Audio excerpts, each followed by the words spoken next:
Howdy folks, it's Angel the Hunting Gear Guy, and it looks like a TT33, but this is a Yugo M57, which it's got a little bit of a longer grip. So rather than holding the standard 8, this one holds a 9-round magazine. It's just a little bit taller, and you can actually get your hand on the grip. So I've had a Chinese one of these before, and it was the 8-round one, and my pinky just kind of like fell off the bottom, whereas this one has lots of room for the grip there. Before we get too far, I'm just going to make sure that this is empty. My mag's empty. My chamber's empty. We're good to take a closer look at this pistol. Now, there's a couple things that make this pistol kind of interesting. One is the price. So you can get these things surplus, which is kind of the condition you see here, for right around $200 here in Canada. I think that's a fantastic deal for a nice old pistol like this. Nice. Am I saying this is a nice old pistol? Okay, there's some things with the Tokarev that aren't that great for a pistol, and there's some things that are. In terms of like for the date, there's a couple things that are really good on this thing. One, the magazine release is in the right place. It's just where the 1911 would be. There's actually quite a few things on this pistol. They're just like a 1911. That's one of them that's fantastic. The other one is that slide release. Really nice. We're in the right spot. It's reachable, and so is the magazine release, really, even though this grip has to be a little bit longer just to hold those 7.62 by 25 rounds, which are a little bit longer than like a 9mm or something like that. So when it came to carrying these things, you could either carry it loaded with one in the pipe and just put it on, oh, I don't have it, there we go, on half cock there, and that's kind of like our safe method. Or you could just carry it with the chamber empty and the magazine full. Neither of those are very good for like rapid use, but I don't know, like it's a simple pistol. What do you want? Speaking of simple, take a look at that rear blade there. It's kind of crude. That front sight is also pretty easy to miss. We've got kind of like a black on black sight arrangement here. It's not great, but it's usable. It's, you know, it's usable, I guess. It's not the worst sights out there you can find. Not the best, but not the worst also. Now, although it's kind of interesting, we've got a lanyard loop there and a lanyard loop also on the magazine. So I guess you could loop those together or loop this separately to something else. I'm not really sure why you would need magazine lanyard loops, but we've got them. You're not going to lose either of those with this gun. Now, disassembly is kind of interesting with this. You can push this back. Typically, you'd use a magazine to push it back. If you don't want to do any damage whatsoever, we can just use a hammer. And we're just slowly pushing that slide back there. That is holding this pin from being able to be pushed in through the other side. And when we see on the other side here, we can pull that slide pin and slide release out. And then we can just pop this thing right off. Now here's the interesting part, I think, about the TT33 is you can just grab this bit and boop, pop it right out. Look at the modularity on that. Fantastic. Let's go ahead and drop this magazine out just so we can see what's remaining, or what the lack of what's remaining. Not really much left here, right? We've got our magazine release and we've got our grip panels. We'll take those off in just a minute. When it comes to the slide, this is one of the interesting things about the M57, because I don't believe that the other Tokarevs have this. It's got this reticulated recoil spring guide here, and the reason why it's reticulated is so that you can actually just pull it right out. And you can see it's also captured, so it's a captured reticulating bending recoil spring assembly. With the recoil spring out, we can take that barrel bushing, rotate it to 180 degrees, and it just pops out. There's no like half notch mark or anything like that. And then we can take this barrel, get it up and out of those lugs, get our swinging link forward so it'll clear, and then we can just pull it right out the front. Very 1911, that barrel, the swinging link, the barrel bushing, like it's all very 1911 on this firearm. Now, presuming you just had this thing out shooting some nice cheap surplus ammo, you'll want to clean this stuff because that surplus ammo is corrosive. And these barrels here will start to rust. So you definitely need to clean inside there. I recommend using a water-based cleaner to start with, just because, especially a barrel like this, it's very short, it's easy to get into. Use some water, scrub it, and then oil it. And the reason why we use water is because the salts that go in there, they're salts. They're water-soluble, actually.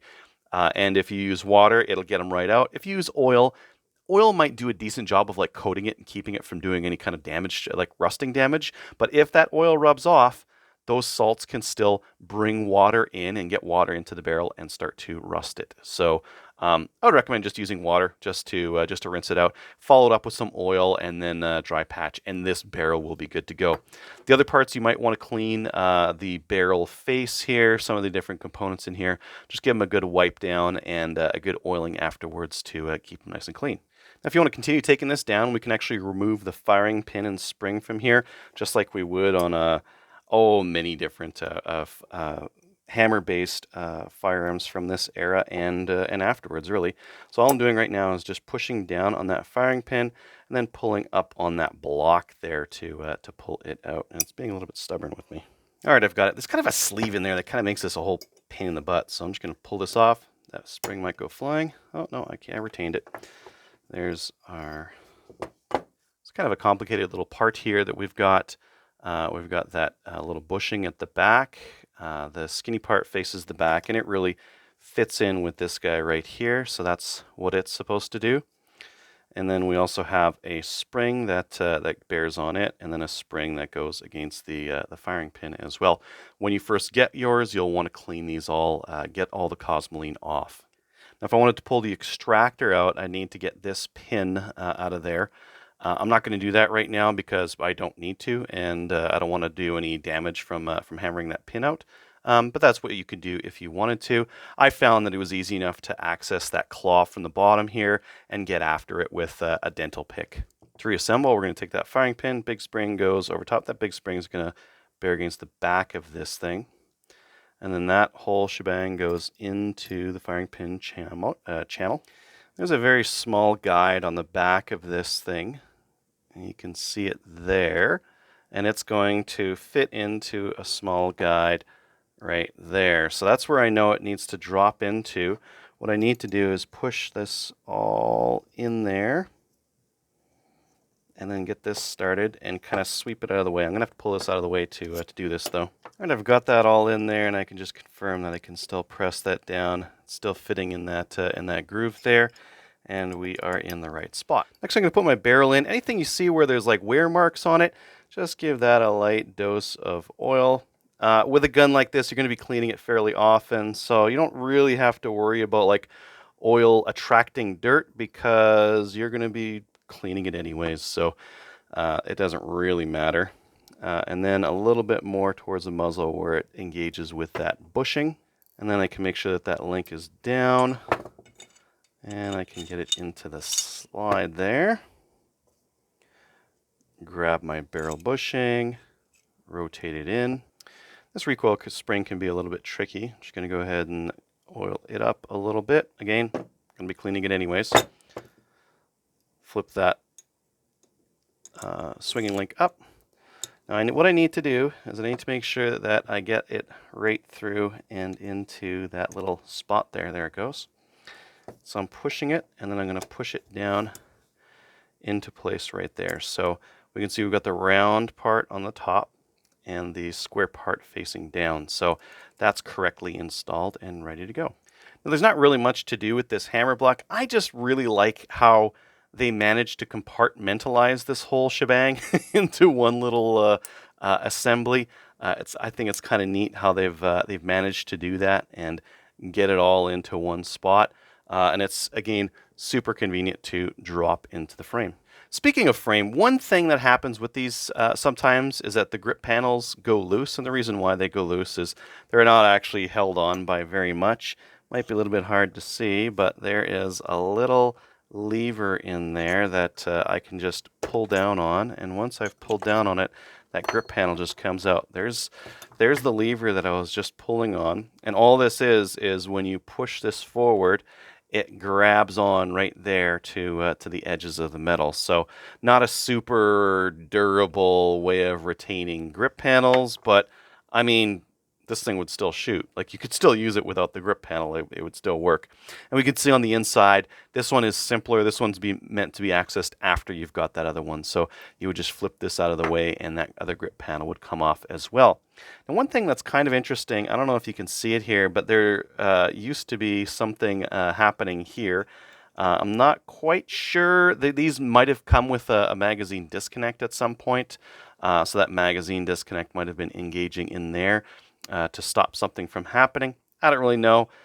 Check yours to see if it's bearing against the magazine though, because sometimes this can cause issues with the magazines dropping free. To put your grip panel back on, we'll just need to make sure that that key is pointed to the back. We pop this guy on. We grab something pokey and we flip that lever all the way back over, and that grip is on there nice and solid. Someone's going to tell me what that little clip was for there, and I'll probably see it in the comments. Next we take our hammer assembly, slip it on there. It's pretty kind of loosey-goosey in there, but hey, I mean, it probably fits, like this hammer assembly probably fits every other gun out there. We take our slide, we pop that on. I'm looking through that hole to where that where the link is, so I can put my slide stop in, and then it just stays in there. There's no need to pull it all the way back. Next, I can push this forward and ram it forward, and that pin won't come out. So now this thing's ready to go. To function test, I'm just gonna pull it back, make sure I don't have any ammo in there. I'm gonna press the trigger down and fire. Then I'm going to pull it back, release the trigger, fire again, and I'm going to try my half cock as well. And I can see my half cock safety is working. So what's it like shooting the M57? A little bit more comfortable than a TT33. You got a little bit more room for your hands to get like a full grip on the pistol, so that's nice. It shoots a spicy little round, the 7.62x25, which is a fun cartridge to use. It's super cheap. Right now you can get them in crates of like 2,000, and they're cheaper than pretty much any other centerfire pistol round you're going to find. But they're corrosive, so you do need to make sure you clean this thing after you shoot it. The other thing that's kind of like, I don't know, there's a couple things that aren't fantastic about this thing when shooting it. One, the sights aren't great. You see this, like, wow, they don't really typically do like straight up flat sights like this, because there's typically glare off of it. It's just not a great sight on the back there, but it's usable. It's fine. The other thing that's not great is the trigger press. This is a single action pistol here. And when we take a look at the trigger press on this thing, just making sure I'm nice and in line. Keep going, keep going. Oh, no, more.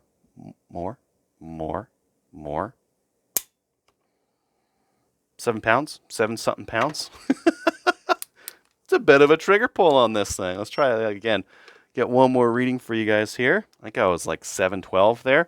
That's a heavy trigger. That's a heavy trigger for a single action. Like, the only thing this thing has to do is drop the hammer. It's not cocking the hammer or anything like that. There are double action pistols that are in that 8-pound range for the double action. Never mind for a single action like this. So, bit of a heavy trigger pull. A couple things I don't really like. I don't really like this lanyard loop on the bottom here, because as you're inserting the magazine, you're basically whacking the heel of your hand against that loop there, which isn't fantastic, but man, it's all right. Really, the thing I really like about this pistol, the ammo's cheap, the gun's cheap. There's a little bit of history there. It's not a genuine Soviet Tokarev pistol, but it is pretty close, and the price is right, and it's just a little bit more shootable compared to a TT33 as well. So for those reasons, interesting pistol. I definitely think you should get one of these, like either a Soviet one or Yugoslavia/Serbian one. Heck, even the Norinco one, maybe if you're into that. I would encourage you to pick one of these up, because the older ones are going to increase in price just because they're not making them anymore.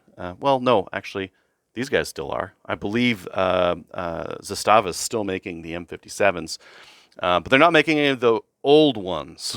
So if you want one of these things, go pick them up. The price is right. They're right around $200. They're kind of the cheapest semi-automatic centerfire pistol you can get, and they're a pretty neat little piece of history. Thanks for watching.